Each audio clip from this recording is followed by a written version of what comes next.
El día de hoy vamos a hablar de un tema que está cobrando cada vez más importancia para todos nosotros, independientemente de la especialidad o profesional de la salud que seamos, tenemos que estar preparados.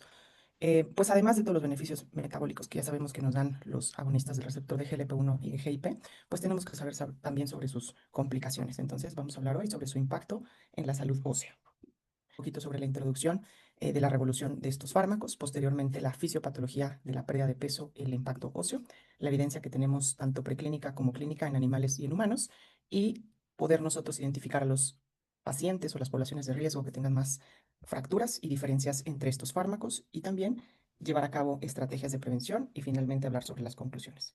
A manera de introducción, pues todos sabemos que la obesidad se ha convertido en uno de los principales problemas de salud pública a nivel mundial. Actualmente, más de 890 millones de personas viven con obesidad y la prevalencia continúa aumentando tanto en hombres como en mujeres. Lo que observamos en la gráfica superior derecha es que el número de adultos con obesidad prácticamente se cuadriplicó entre 1990 hasta el 2022 y las proyecciones sugieren que seguirá creciendo en las próximas décadas. Esto tiene implicaciones importantes porque sabemos que se asocia a un mayor riesgo de tener diabetes tipo 2, enfermedad cardiovascular, enfermedad renal crónica, hígado graso y un incremento significativo de la mortalidad. Y precisamente por eso surge la necesidad de tratamientos más eficaces. Hemos visto un aumento importante en la compra de estos fármacos con todos los beneficios que nos da. Y pues bueno, eso se refleja en el mercado que hemos visto en la gráfica inferior. La respuesta a esta necesidad ha sido la evolución de estas terapias incretínicas durante los últimos 20 años. Sabemos que todo comenzó desde el 2005 con Exenatide, inicialmente desarrollada para pacientes con diabetes, y posteriormente fueron apareciendo las otras moléculas, liraglutida, dulaglutida, que mejoraron la duración de la acción y la adherencia de los pacientes. Y hasta el 2014 es cuando vemos que se aprueba liraglutida de 3 miligramos como fármaco ya para obesidad. Y pues bueno, empezamos a notar los cambios significativos que nos daban en la composición corporal. En el 2017 llegó semaglutida, pues esto facilitó también la adherencia por la aplicación semanal y aquí empezamos a observar pérdidas de peso pues ya cercanas hasta el 15%.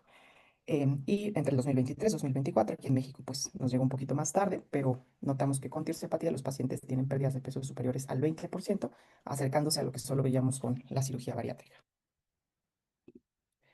Y todos conocemos ya los beneficios de los GLP-1s, sabemos cómo baja los niveles de glucosa, de hemoglobina glucosilada, de triglicéridos, la eficacia que tienen en control de peso, disminuir el riesgo cardiovascular, la progresión renal, incluso también la enfermedad hepática, pero hay que entender que tenemos receptores de estas hormonas en todos los órganos. Bueno, muchos de estos órganos tienen funciones específicas. Entonces, recordemos que esta hormona incretina se produce en las células L intestinales y que tiene una vida media extremadamente corta de 1 a 2 minutos. Por eso es que fue necesario desarrollar pues estas moléculas de acción más estable. Sabemos que pues los principales mecanismos son disminuir el vaciamiento gástrico, aumentar la saciedad central, disminuir el glucagón, aumentar la insulina dependiente de glucosa, pero se conoce poco sobre estos receptores que hay en hueso, ¿no? Ese es el motivo de esta plática. Y pues durante muchos años el tratamiento de la obesidad se basó principalmente en las intervenciones sobre el estilo de vida, alimentación, actividad física, cambios conductuales. Sin embargo, pues aunque estas estrategias siguen siendo la base de nuestro tratamiento, la magnitud de la pérdida de peso era modesta, ¿no? Del 5%. Posteriormente, con estas moléculas, vimos pérdidas del 10 al 15% inicialmente y actualmente vemos pérdidas de más del 20%.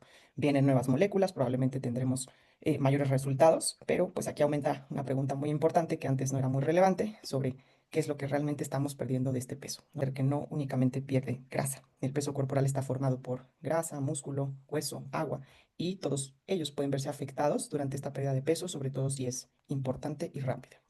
Por un lado, en los estudios iniciales, se puede encontrar que los mecanismos biológicos de estos receptores potencialmente podrían tener efectos protectores, ¿no? Sobre todo por el efecto antiinflamatorio, disminuir el estrés oxidativo.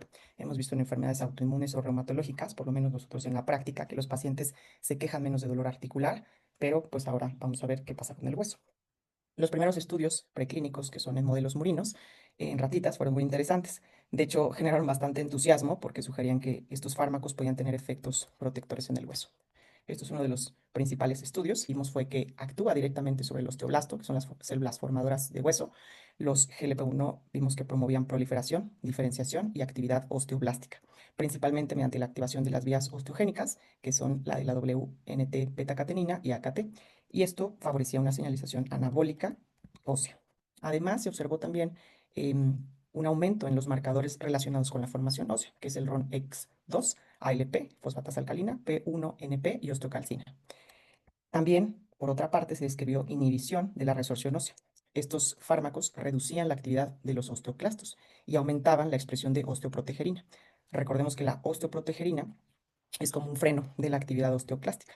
También se descubrió que en estos animalitos tenían estimulación en las células C tiroideas con aumento de la calcitonina, lo que también suena lógico que podría disminuir la resorción ósea. En conjunto, pues bueno, los modelos preclínicos sugerían un perfil osteogénico, anabólico y potencialmente protector. En modelos específicos, igual en ratitas, pudimos observar en este estudio de modelos con osteoporosis postmenopáusica inducida por ovariectomía, liraglutida y semaglutida aumentaron la masa ósea, el número de trabéculas y el grosor cortical, y algo muy interesante es que estos efectos se observaron incluso con pérdida de peso. Además, los cambios aparecieron rápido, en algunos estudios eran hasta 4 semanas nada más, y en modelos con diabetes tipo 2 también se observaron efectos favorables, mejoró el control glucémico, aumentó la resistencia ósea, también disminuyeron los productos de glicación avanzada, que sabemos que deterioran la calidad ósea, que son los AGEs en diabetes, y se observó menos adipogénesis en la médula ósea, o sea, menos grasa dentro del hueso, tenían un microambiente pues más osteogénico. Y finalmente, en modelos de inmovilidad o descarga, o sea, animalitos que los dejaban sin moverse, la exenatida logró prevenir pérdida de masa ósea y fuerza ósea. Probablemente uno de los mecanismos pues, más emocionantes para ellos fue la modulación inmunológica. Nosotros, como les decía, hemos visto que los pacientes que tienen alguna enfermedad reumatológica mejoren de sus articulaciones, ¿no? Entonces, esto se explica por esta modulación. Lo que vieron fue cambio en los macrófagos inflamatorios de M1 hacia fenotipos reparadores M2, o sea, menos inflamación, menos estrés oxidativo y pues también el entorno más favorable para la osteogénesis. Así también, en relación al tipo de agonista de GLP-1, se pudo observar que no todos eran iguales en los animalitos, sino que también la semaglutida mostró una disminución del grosor cortical femoral y reducción de la fuerza ósea, mientras que tirzepatida estos cambios pues, fueron menos evidentes, a pesar de que inducían mayores pérdidas de peso. Y liraglutida pues, fue casi consistente en todos los estudios de animalitos, que tenía mejoría en la disminución de la densidad mineral ósea, sobre todo en las trabéculas y en modelos pues, bueno, sometidos a glucocorticoides.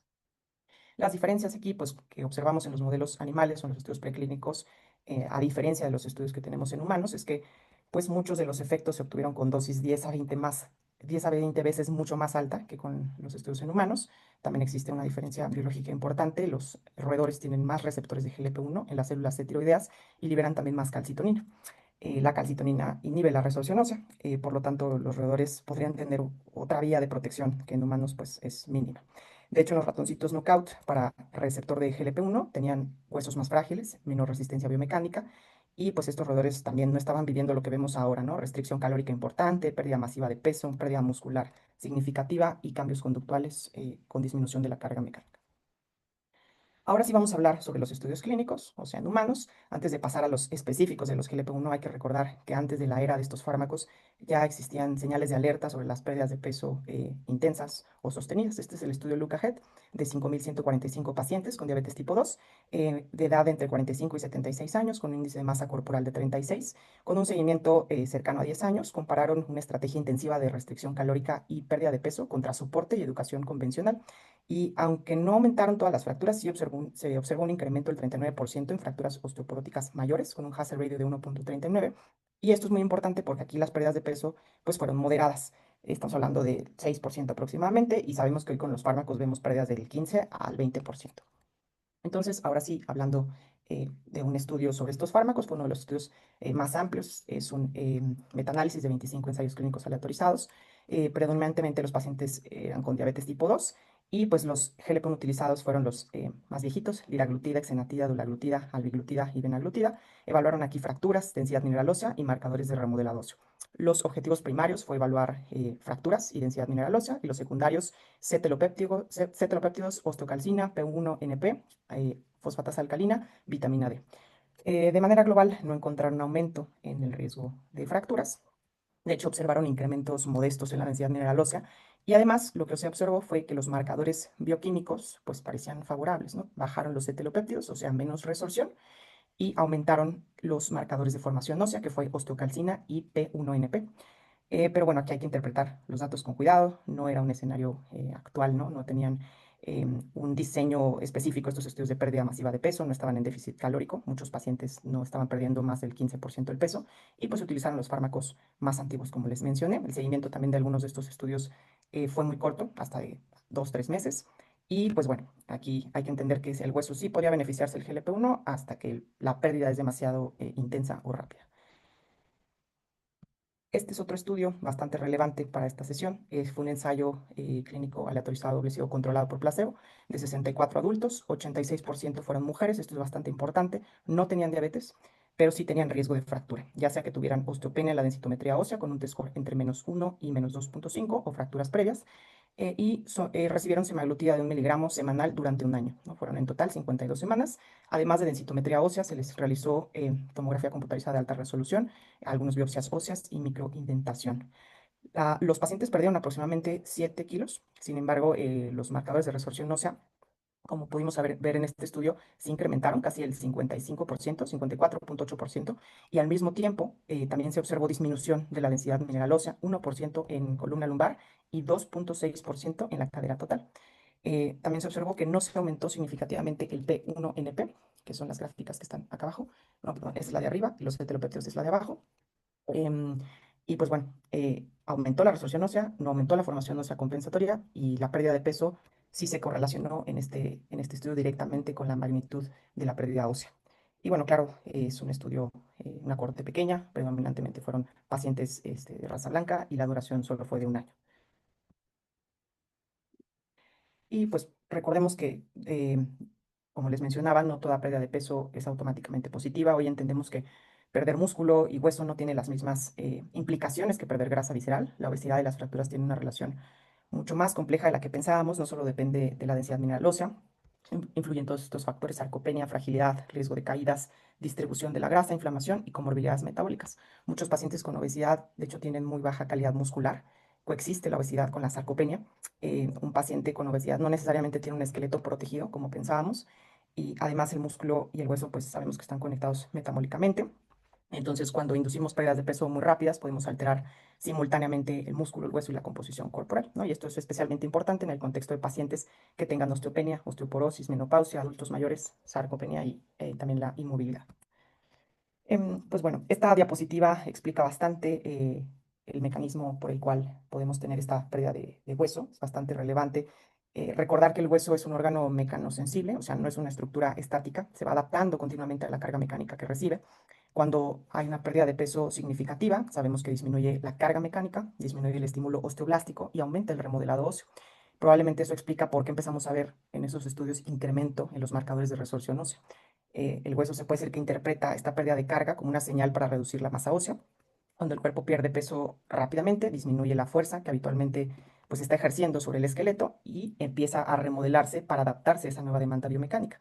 Por eso suena lógico que la pérdida de densidad mineral ósea se observa más claramente en sitios que soportan más peso, que es la cadera y el cuello femoral. Además de esto, recordemos que es un órgano metabólicamente activo. Dentro de la médula ósea existe el tejido adiposo especializado, que es el BIMAT. Este tejido participa activamente en la homeostasis ósea. Cuando existe restricción calórica prolongada o pérdida de peso intensa, la médula ósea cambia su comportamiento. Las células madre mesenquimales de la médula ósea pueden diferenciarse hacia osteoblastos o hacia adipocitos. Entonces, con la restricción energética, bajan marcadores importantes como SIRT1, WNT16, beta-catenina, y eso favorece la adipogénesis sobre la formación ósea. Y la médula ósea pues deja de construir hueso, empieza a priorizar el almacenamiento energético. Entonces, cuando inducimos pérdidas rápidas de peso, no solo cambia el tejido adiposo periférico, también puede cambiar el microambiente de la médula ósea. El hueso interpreta pues este déficit energético como una... Otro estudio importante, este es un análisis derivado del SELECT. Lo que se observó fue mayor incidencia de fracturas de cadera y de pelvis en ciertos subgrupos tratados con semaglutida comparado con placebo. Aquí fueron más de 17.000 pacientes con sobrepeso, obesidad, enfermedad cardiovascular establecida, sin diabetes. Compararon semaglutida 2.4 miligramos versus placebo. El seguimiento fue a 40 meses. Entonces, aquí, como les decía, pues el objetivo principal no fue ver este tema de las fracturas, pero sí vieron que en los desenlaces, sobre todo en mujeres, comparado con placebo, hubo un incremento de 1%, y en pacientes mayores de 75 años de 2.4%, mayor incidencia de fracturas de cadera y de pelvis. Entonces, bueno, también hay que interpretar esto con cautela. No demuestra una causalidad directa, pero sí, pues es una señal de alarma, sobre todo en población geriátrica.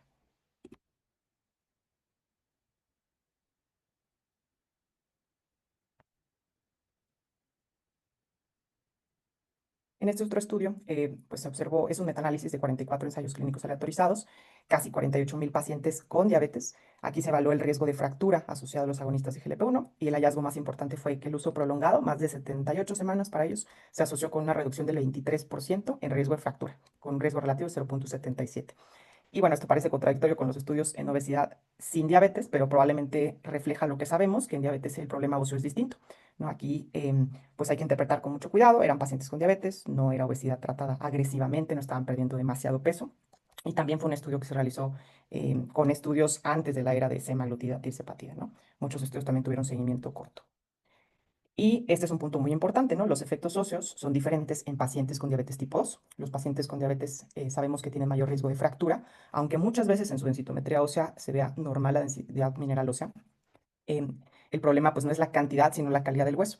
Sabemos que la hiperglucemia crónica produce glicación del colágeno, que son los AGEs, los productos de glicación avanzada, vuelven al hueso más rígido, menos flexible, más frágil, ¿no? Y esto es por el aumento en la inflamación crónica, estrés oxidativo, mayor adipogénesis medular, que es lo que ya platicamos, y disminución en la función osteoblástica. Todo esto deteriora la microarquitectura ósea. Aquí es donde los GLP-1 podrían tener un efecto distinto, porque además de bajar la glucosa, pues sabemos que mejoran la inflamación, estrés oxidativo, etcétera, ¿no? Mejoran el ambiente metabólico del hueso, pero aquí necesitamos herramientas más específicas para evaluar a estos pacientes, por eso es que en algunos casos utilizamos el TBS. Y este es un estudio retrospectivo nacional en Israel con más de 46.000 adultos mayores de 65 años con diabetes tipo 2. Compararon pacientes que iniciaban agonistas de GLP-1 versus SGLT2, inhibidores de DPP-4. Observaron un incremento del 11% en fracturas por fragilidad con un hazard ratio de 1,1, ¿no? Aquí especialmente pues parece una población vulnerable, adultos mayores igual, sarcopenia, menor reserva muscular, fragilidad, mayor riesgo de caídas y probablemente los efectos que vimos de la pérdida de peso, ¿no? Disminución en la carga mecánica, también disminuye la ingesta proteica en estos pacientes, aumenta la fragilidad y pues esto evidentemente supera los posibles beneficios biológicos sobre el hueso en los pacientes con diabetes. Aquí en la gráfica la curva roja corresponde a los usuarios de GLP-1 y con el tiempo se separa de la curva comparadora, ¿no? Lo importante es que la diferencia aumenta progresivamente con los años. Aquí en este estudio utilizaron un método de probabilidad inversa para ajustar múltiples, bueno, las variables clínicas, reducir el sesgo. No demuestra causalidad absoluta tampoco, pero pues sí es una señal de alerta igual en población geriátrica. En este otro estudio compararon el efecto pues, óseo entre semaglutida y tirzepatida, dependiendo si el paciente tenía diabetes o no. Este fue un análisis retrospectivo emparejado por propensity score. Evaluaron la densidad mineral ósea. Aquí lo más interesante fue que pacientes sin diabetes tuvieron mayor disminución de la densidad mineral ósea más evidente y los pacientes con diabetes el efecto fue más neutro, incluso mostró protección, ¿no? Probablemente por lo que ya platicamos de disminución de la inflamación, glucotoxicidad, los AGEs, etcétera. Y aquí se compensa pues parcialmente la descarga mecánica. Las pérdidas fueron importantes en quienes no tenían diabetes y pues esa gráfica es bastante importante porque muestra la correlación entre la pérdida de peso y la pérdida de densidad mineral ósea. O sea, mientras más peso se pierde, mayor es la pérdida de hueso. Y en pacientes metabólicamente, pues aquí podemos concluir que muy enfermos, la mejoría metabólica puede compensar parcialmente este daño en el hueso. Las estrategias clínicas de prevención. Hay que identificar a los pacientes que tengan más riesgo, como ya platicamos en varios de los estudios, mayores a 65 años, menopausia, que tengan ya osteopenia o osteoporosis, sarcopenia, fractura previa, cirugía bariátrica, enfermedad renal crónica, hepatopatía, etcétera. Evaluar pérdidas de peso rápidas, preservando el músculo. Y en estos pacientes específicamente hay que armarles un plan de alimentación con proteína de 1,2 a 1,5 gramos por kilogramo al día. Aquí es lo que vemos mucho, ¿no? Los pacientes dejan de alcanzar sus metas de proteína porque se llenan muy rápido, reducen ingesta de carne, de huevo, de pescado, ejercicio de fuerza, pues a veces porque se sienten cansados, entonces terminan perdiendo más músculo a veces que grasa. Entonces hay que tener mucho cuidado con eso. La ingesta de proteína, además de los alimentos, hay que sugerirles tener algún suplemento, así como de calcio y de vitamina D, si vemos que hay deficiencia y sobre todo si el paciente tiene bajo consumo de lácteos. Y para el monitoreo, pues no hay unas guías todavía que nos recomienden cómo darle seguimiento a estos pacientes, pero creo que podemos utilizar nuestras guías que conocemos normalmente para pacientes con riesgo de osteoporosis. A partir de la menopausia o antes si tienen factores de riesgo, al igual que en los hombres. con otras herramientas. Aquí vemos también la densitometría ósea con TBS, que es el score de hueso trabecular. Y pues bueno, podemos solicitar, si es que fuera necesario, marcadores de resolución ósea. Aquí pedimos más los N-telopéptidos en orina. Y pues hay que estar reevaluando en cada consulta al paciente si tenemos que disminuir o incluso suspender fármaco. Estos estudios ya hablan sobre la relación o el impacto que tienen las intervenciones para evitar esta pérdida de músculo en los pacientes, ¿no? Este fue un estudio bastante interesante en 2024 en el que se incluyeron 195 adultos con obesidad sin diabetes. Todos iniciaron una dieta baja en calorías y posteriormente fueron asignados a 4 grupos. Liraglutida sola, ejercicio solo, liraglutida más ejercicio y placebo. Y lo que pudimos observar es que el grupo que combinó liraglutida, que es la línea azulita, con ejercicio, logró la mayor pérdida de peso. O sea, el ejercicio no redujo la eficacia del tratamiento, evidentemente. Cuando analizamos la composición corporal, también se vio mayor reducción de grasa total en cuanto a porcentaje, mayor reducción de grasa visceral y mayor preservación de la masa magra. Y lo más importante para esta plática, pues el hueso, ¿no? La liraglutida sola redujo la densidad mineral ósea. O sea, los pacientes que solo se inyectaron liraglutida bajó el hueso. En cambio, cuando hicieron ejercicio, que es la línea azulita, preservamos la densidad mineral ósea de cadera, de columna y de antebrazo. Y también vimos que no se movieron los marcadores de resorción ósea de manera considerable. Este es otro estudio, es más reciente, el SEMALIN, es un estudio de 106 pacientes con obesidad tratados con semaglutida. Aquí evaluaron densitometría ósea, fuerza de prensión manual y gasto energético basal. Los pacientes perdieron aproximadamente 7 kilos, 7 kilogramos, bueno, 10% del peso a los 7 meses y 13% al año. Casi el 60% logró bajar más del 10% del peso corporal. La pérdida de peso fue predominantemente grasa. Hubo reducción importante de la grasa visceral. Y si hubo pérdida de masa magra, aquí dicen que hubo de 3 kilogramos al inicio del estudio de los 7 meses y después hizo meseta y posteriormente, pues desestabilización, incluso mejoró la fuerza muscular, aproximadamente en la fuerza de prensión, fueron 4 kilos. Los pacientes al inicio del estudio tenían obesidad sarcopénica 49% y bajó a hacer esta prevalencia a 33%. Y pues los principales factores que identificaron en este estudio de riesgo fue edad avanzada, sexo femenino, menor ingesta de proteína. Y pues aquí en las gráficas podemos ver todo esto que les menciono. También algo importante fue lo del gasto energético, igualito que el músculo, bajó a los 7 meses y luego mejoró a los 12 meses. Y esto pues tiene que ver mucho con la fuerza de prensión, ¿no? La mejoría en la masa muscular en estos pacientes pues hace que mejore su gasto energético basal. Por eso es importante incentivar mucho a los pacientes a que hagan ejercicio. Entonces, las recomendaciones de todo esto es evitar pérdidas de peso excesivamente rápidas, preservar la masa magra, realizarles monitoreo con densitometría ósea a los pacientes cada 2 a 3 años o antes si requieren.